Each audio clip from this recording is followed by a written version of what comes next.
ಪ್ರಧಾನಮಂತ್ರಿಗೆ ಜನ ವಿರೋಧಿ ಪ್ರಧಾನಮಂತ್ರಿಗೆ ಕೃಷಿ ವಿರೋಧಿ ಪ್ರಧಾನಮಂತ್ರಿಗೆ ಭಾರತದ ವ್ಯವಸ್ಥೆಯ ವಿರೋಧಿ ಪ್ರಧಾನಮಂತ್ರಿಗೆ ಬೇಕೇ ಬೇಕು ಬೇಕೇ ಬೇಕು ಎಲ್ಲಿಯ ತನಕ ಹೋರಾಟ ಎಲ್ಲಿಯ ತನಕ ಹೋರಾಟ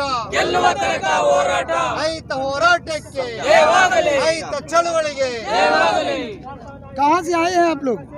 हम कर्नाटक से आए हैं। तो क्या लगता है कि किसान आंदोलन में आप अपनी मांग को लेके आए, क्या आपकी मांग है? आपकी कोई अलग से मांग है किसान आंदोलन में?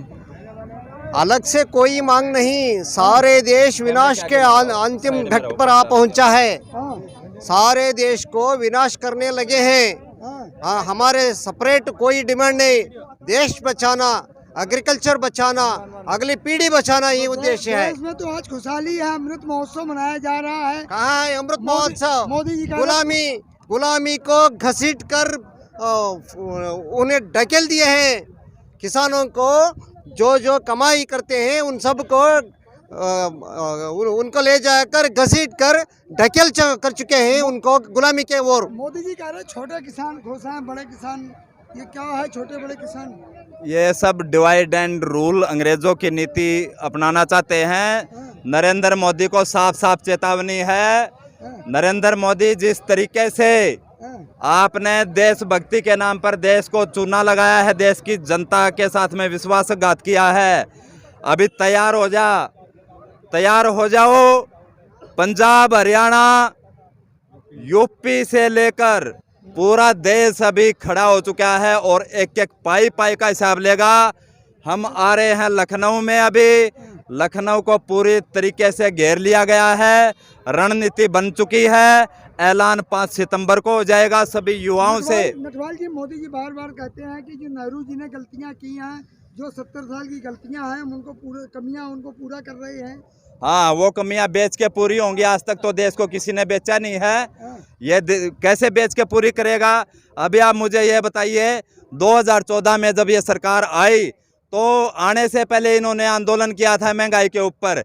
ये सारे कच्छे निकाल के सिर पे रख के, सिलेंडर रख के आ गए थे।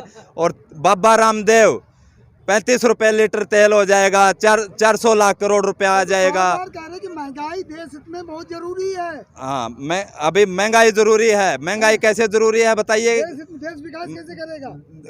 महंगाई से विकास होता है जब तक देश के अंदर लोगों को सारी सुविधाएं नहीं मिलेंगी, तब तक देश का विकास नहीं हो सकता। ये कहा जा रहा है कि किसान देश के विकास में रोड़ा है, क्या कहेंगे आप? कोरोना काल के अंदर पूरा जितने भी देश के नेता थे, जितने भी सांसद थे, सारे थाईलैंड में, बैंकॉक में मसाज करा रहे थे।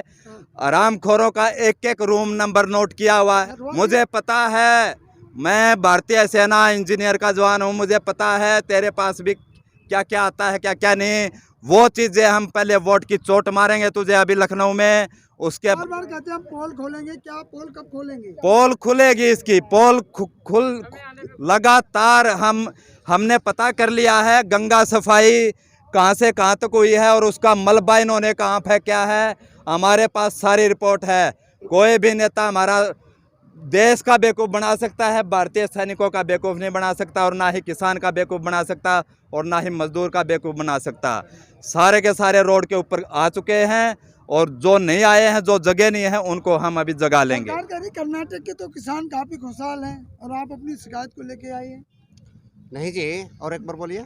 मोदी जी ने बोला है कि कर्नाटक के किसान तो काफी खुश हैं।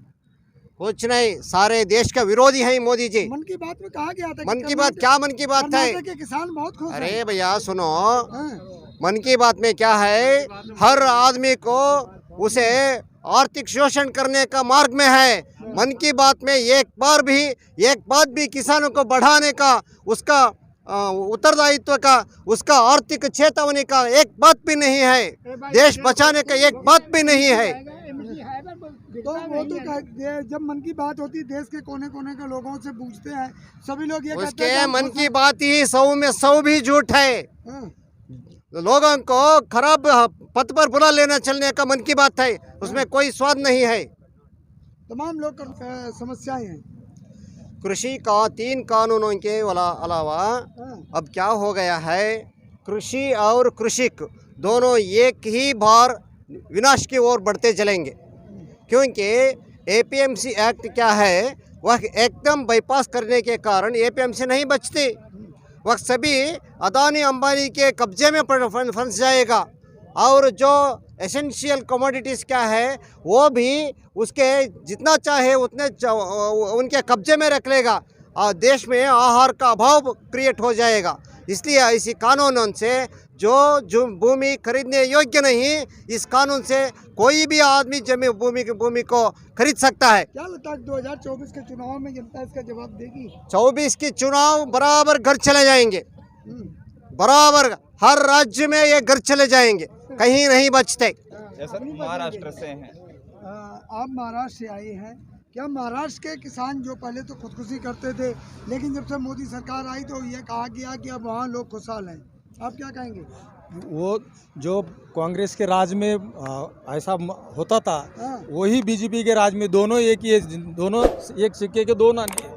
ये इसमें कोई बदल नहीं, और भी आत्महत्या होती रहती है और वो जारी रहेंगी, क्योंकि अब प्राइवेट करने से गवर्नमेंट कोई दायित्व नहीं ले रहा है, इसलिए वहाँ अभी भी जारी आत्महत्या होने वाली है और जारी रहने वाली है। 15 अगस्त को मोदी जी ने कहा है कि देश के किसान काफ़ी खुशहाल हैं और इसी को उपलक्ष्य में आज वो अमृत महोत्सव मना रहे हैं। वो मन की बात करने वाले को आपने मन से बात करेंगे, लेकिन इधर जन की बात करो, यहाँ लोगों के सामने आओ, इनको जवाब दो, क्या क्या प्रॉब्लम है वो देखो, तभी तो उनको पता चलेगा क्या खुशहाली है। तो कहा जा रहा है कि छोटे किसान भी बिल्कुल पूरी तरह से खुश हैं। छोटे किसान और बड़े किसान का अंतर आप कैसा मोदी जी को पता चला? इससे पहले क्यों नहीं पता चला? पहले 7 साल गए ना उनके, तब नहीं पता चला। अभी क्योंकि यहाँ किसान आंदोलन कर रहे, इन छोटे किसानों के लिए एमएसपी लाना चाहते, उनका अधिकार के लिए बड़े किसान भी हो तो लड़ते, फिर ये इसमें भेद क्यों करना है इन्होंने?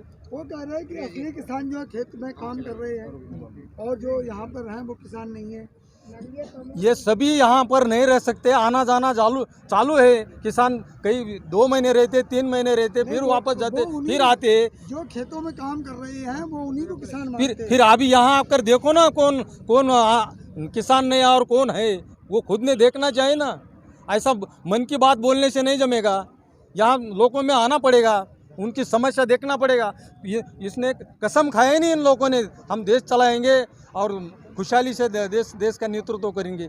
ये अपना दायित्व नहीं निभा रहे और झूठे बातें करके, इनका झूठा बोलने का तो प्लानिंग है, उनकी डिग्री झूठी, उनका रहन सहन सब झूठा है। उनका रिकॉर्ड क्या है? तो क्या लगता है 24 में क्या कुछ बदलाव करेंगे? 22 में हो जाएगा बदलाव। 24 की बात तो छोड़ो, यहाँ 22 से शुरू होने वाला है धमाका जो होने वाला है, उसमें नतीजा पता चल जाएगा 24 को क्या है।